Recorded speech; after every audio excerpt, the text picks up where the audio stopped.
and off we go. So I'm going to go wetting across, partly across the cap,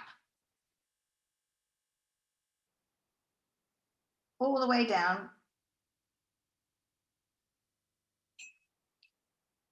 this side that I've got no line, across the birds, and sort of in a diagonal going up towards that right hand corner, and a bit this side, but keeping outside that line.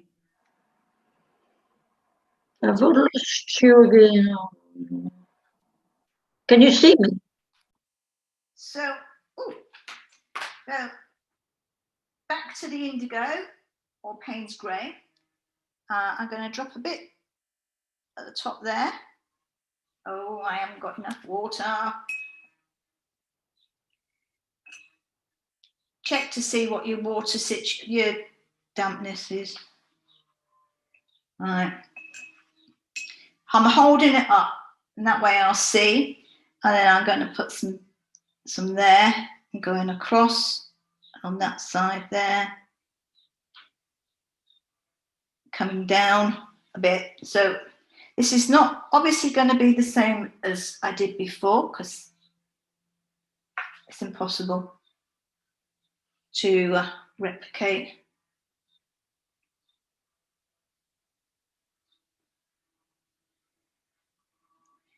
So I've got it floating down towards the bottom. So now I need a little bit stronger blue just to put on the top, like we did on the practice, just on the clouds. And I've got too much water down the bottom. So where else? So put it across there. Just wherever you think that, because yours all have formed different patterns to mine. I can see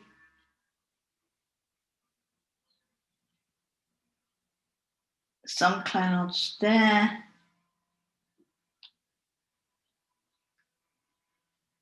Okay, so when you think you're in a position, so that's where I am. I've got a puddle of water here, right down the bottom, because I've been holding my paper up. So I'm just going to soak that bit up, because I don't want dark all the way down there. I'm just going to pull that back away. Okay, I'm going to do the white bits on the tops of the cloud now. So thirsty brush, clean, just damp to a point. Oh, God. Yeah, and just lift up the tops of those clouds. That brush doesn't like it. So it's just a little circles following the line of that cloud there. And that one there.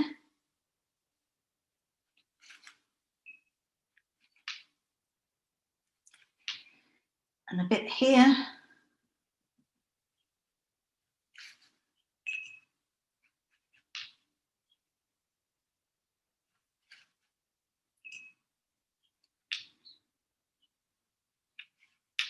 And a bit here. Just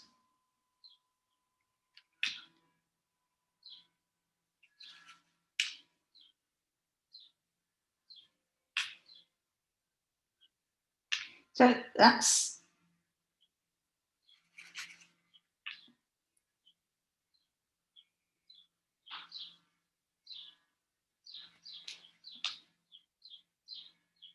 the paint moves back into where you've just cleared it. So you have to keep sort of moving it around so that it. Okay, so I think I will let that dry.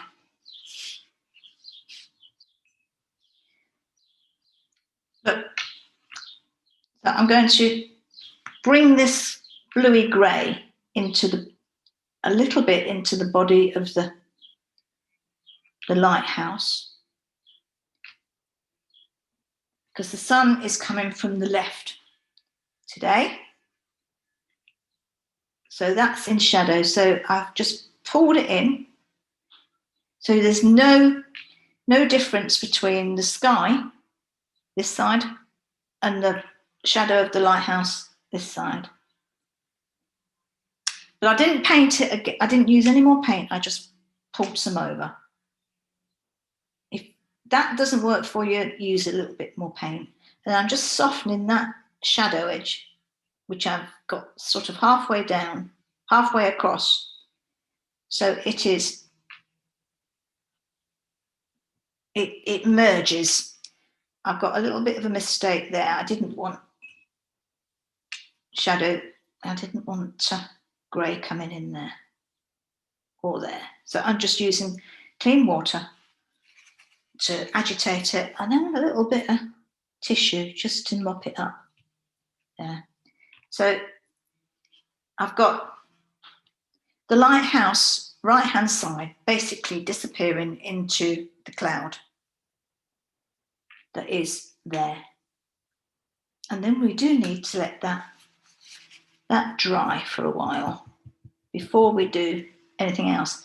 Oh, and the same with the lighthouse top. I forgot. Bring it in halfway, the blue. I've managed to get some on there, so I'm just going to agitate it a bit and take it off. I'm just got some clean water on my brush and just taking it off.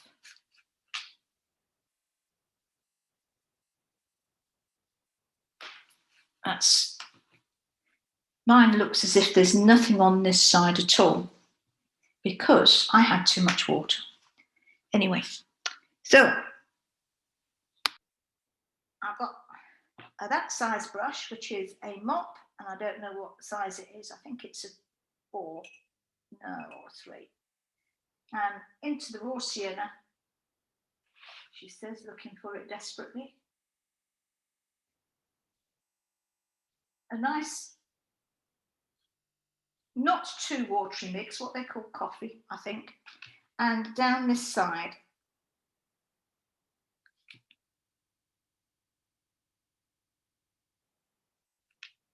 all the way down.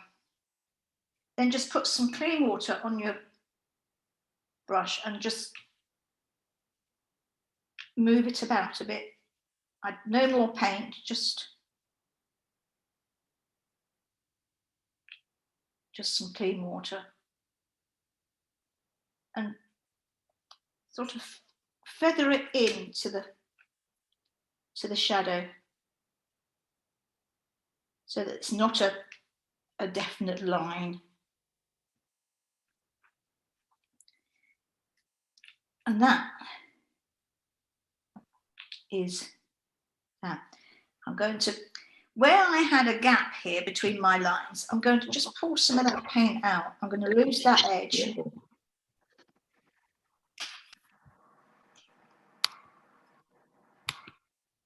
I'm going to lose that edge,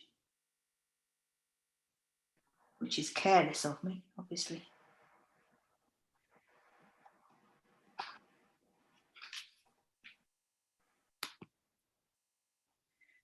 Okay.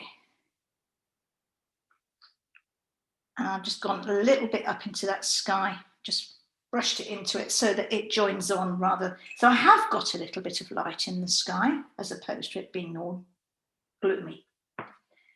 Soften the bottom there with just plain water. and brushing it into itself, brushing it upwards, and then it will soften away. And brush it into the blue or the grey of the shadow. Going to do the top bit. I don't need that small brush, I need that one. I'm going to have mine as a red, because I like red topped.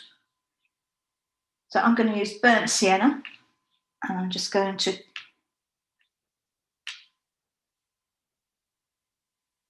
do half, and then blend it away into the other half. Actually, that's supposed to be blue there in shadow. So clean brush, just damp, wiped on a tissue, and just pull that back into itself. And I'm going to do a little bit of indigo. You're all doing yours, well, some of you are doing it different.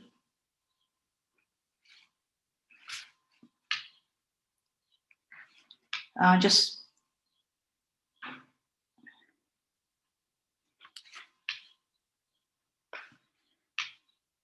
fiddled about with that bit to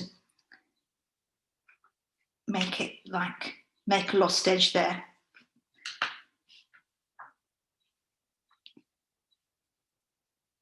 But some of you have got it the other way around, so that's fine. Bit redder, more red, not redder.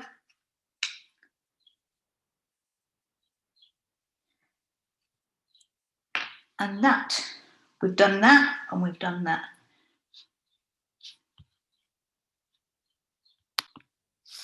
So I'm going to put the same colour that I did the top of it, these bands here. So I have to turn the paper because I can't paint otherwise. So just some red. I'm going to do it up to the window, and then just a little bit. Oh no, yeah. And then this one here, up to the window, and then just a little bit that side, because it's, and then wash my brush and just blend that away.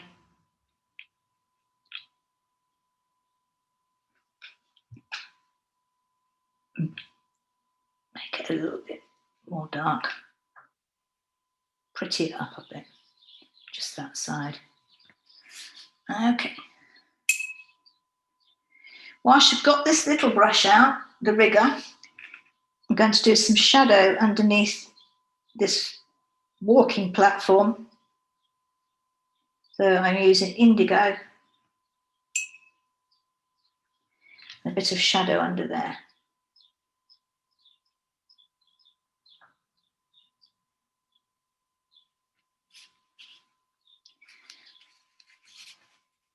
Just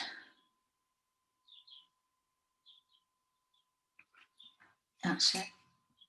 And then blend that bottom bit away so that it doesn't have a harsh line, just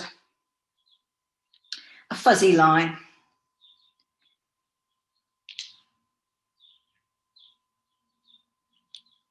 Okay, what else is there to do on there?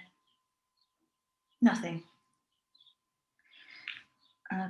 Put a bit more red in that because it's not red enough for me.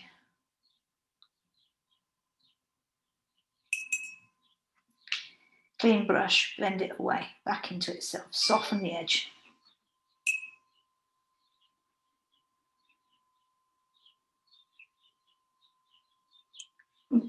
That's it. So the line goes down there. So, yeah.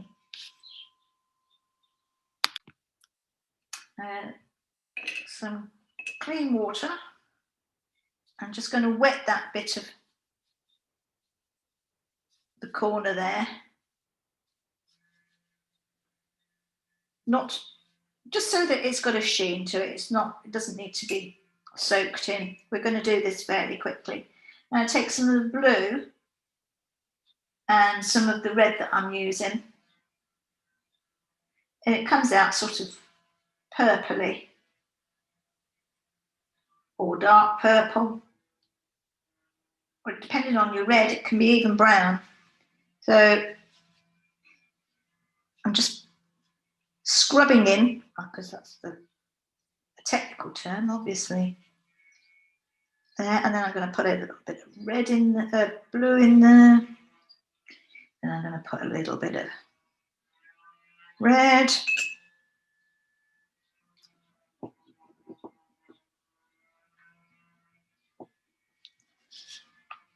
And that's just going to be, that's the colour, and I shouldn't have done the other colour. And just colour, bits of colour dropped in.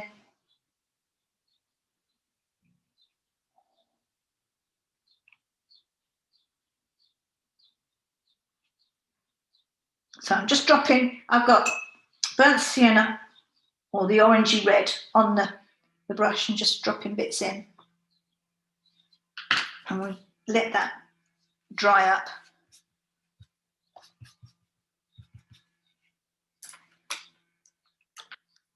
Now, we can probably do a few of the grasses without, but we have to keep our hands out of the way. So I'm going to use some of the burnt sienna, which is the orangey red, and which way is the wind blowing? I'm going to have it going to the right. So with the rigger,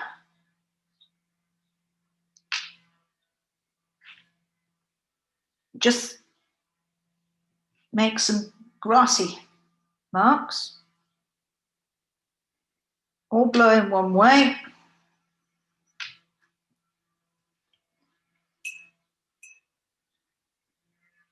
And then I'm going to use something a bit darker, so I'm going to mix the burnt sienna with some indigo, and it comes out a sort of a smoky browny grey.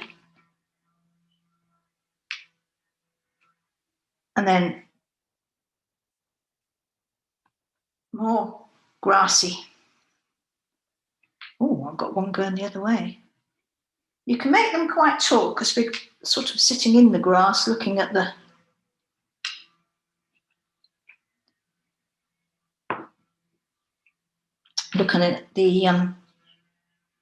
lighthouse.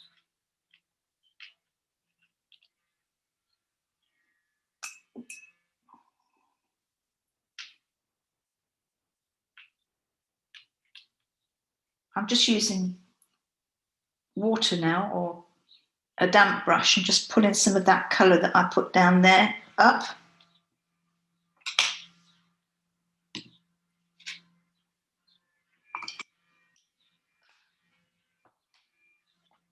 And I'm just going to scratch. I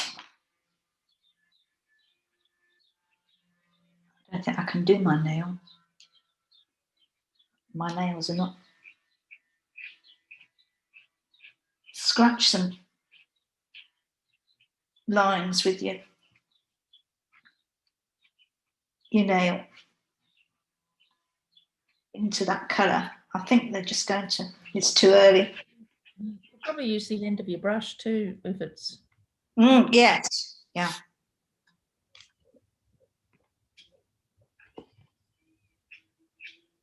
Yeah, pull them up into the ones you've just painted on.